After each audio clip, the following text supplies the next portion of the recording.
Amis internautes, passionnés de la pierre, acteurs de l'immobilier, bonjour, je suis ravi de vous retrouver avec ce nouveau point sur le marché, les tendances, les blocages, tout ce qui de près ou de loin est lié à la crise sanitaire que nous vivons. Et aujourd'hui, j'ai le plaisir, l'honneur d'interroger Céline Gozlan, qui est la directrice de notre département résidentiel. Céline, bonjour. Bonjour Laurent, bonjour à tous. Alors Céline n'est pas que directrice du département résidentiel, puisqu'elle a la redoutable tâche aussi d'être directrice de notre département gestion. Mais Céline, aujourd'hui, je voulais vous interroger sur tout ce qui relève de la transaction et sur des sujets très pratiques, parce qu'on a pas mal de questions de nos clients et des internautes sur ces sujets. Alors, premier point, j'ai signé un compromis, je suis dans un délai de rétractation et ma banque ne répond pas à mes demandes de prêt, ni de prêt, si j'ose dire, ni de loin. Qu'est-ce que vous leur conseillez?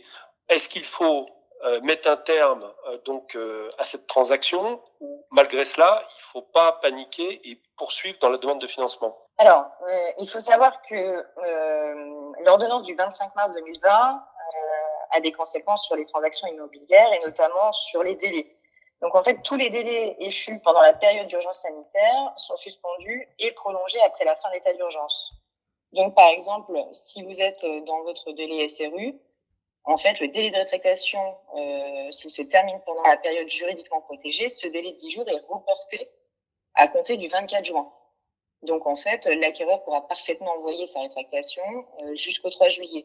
C'est pareil pour la condition suspensive de prêt. En fait, si le délai d'obtention de prêt est de 30 jours et qu'il se termine pendant la période juridiquement protégée, l'acquéreur pourra fournir son offre de prêt jusqu'au 24 juillet, donc 30 jours après la fin de la période protégée. Donc, pas d'angoisse, la condition suspensive sera prorogée pour se terminer, en fait, après la fin de la période juridiquement protégée, c'est-à-dire 30 jours après la fin de cette période, donc le 24 juillet. Donc, normalement, vous avez largement le temps d'obtenir des réponses de la part de vos banques. Ok, donc ça, merci Céline pour cette précision, parce qu'elle était importante en début de confinement. Les uns et les autres étaient assez perdus. Alors, autre sujet, est-ce que vous avez des remontées de terrain sur la réactivité des banques, sur leur politique actuelle de redistribution des prêts? Qu'est-ce que vous avez comme sentiment aujourd'hui? Alors, écoutez, les banques continuent de financer.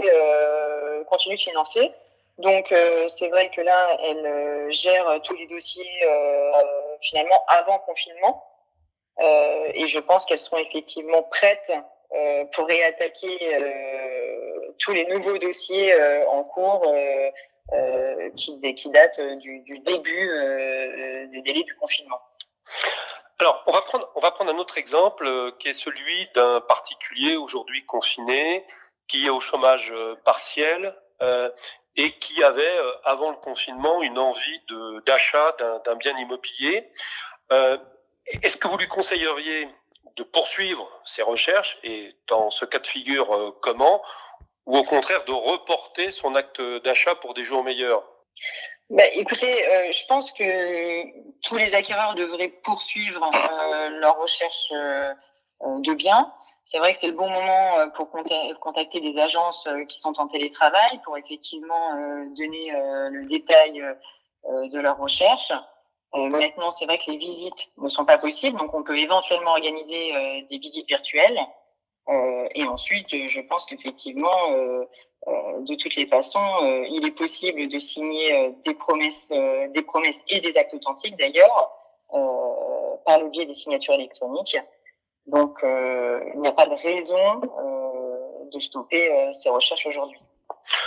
Donc en fait, c'est quasiment, ça va quasiment à contre-courant d'une idée qui pourrait être répandue, c'est profiter justement de moments de calme pour poursuivre vos recherches, hiérarchiser vos sujets, vos critères, et puis peut-être aussi profiter d'un moment qui n'est pas encore validé, mais peut-être celui d'un ralentissement des valeurs, peut-être celui aussi de propriétaires qui vont se retrouver eux-mêmes en position de vente.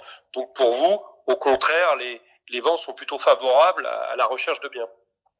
Oui, bien sûr, d'autant plus que les taux restent toujours aussi attractifs pour le moment. Vous pouvez donner des fourchettes de taux, par exemple, sur 20 ans, il faut compter combien à peu près en moyenne?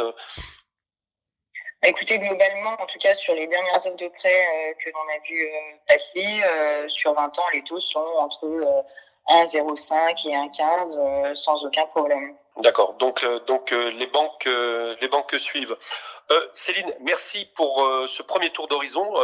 On retiendra donc que les déménagements sont possibles quand ils sont encadrés. On retiendra que les délais ont été repoussés par les ordonnances du gouvernement, qu'il est tout à fait opportun de continuer ces recherches aujourd'hui parce que le moment est favorable, il y a moins de monde sur le marché, et puis aussi que les banques se sont un petit peu réveillées après l'élément de stupeur et continuent à distribuer du prêt, mais on doit vraiment insister auprès de tous les internautes sur le fait qu'il est indispensable que vous puissiez quand même avoir des échanges, que vous puissiez confronter et comparer vos offres de prêt avec un sujet qu'on abordera une prochaine fois, qui est celui du questionnaire médical. Merci beaucoup Céline et bon courage. Merci.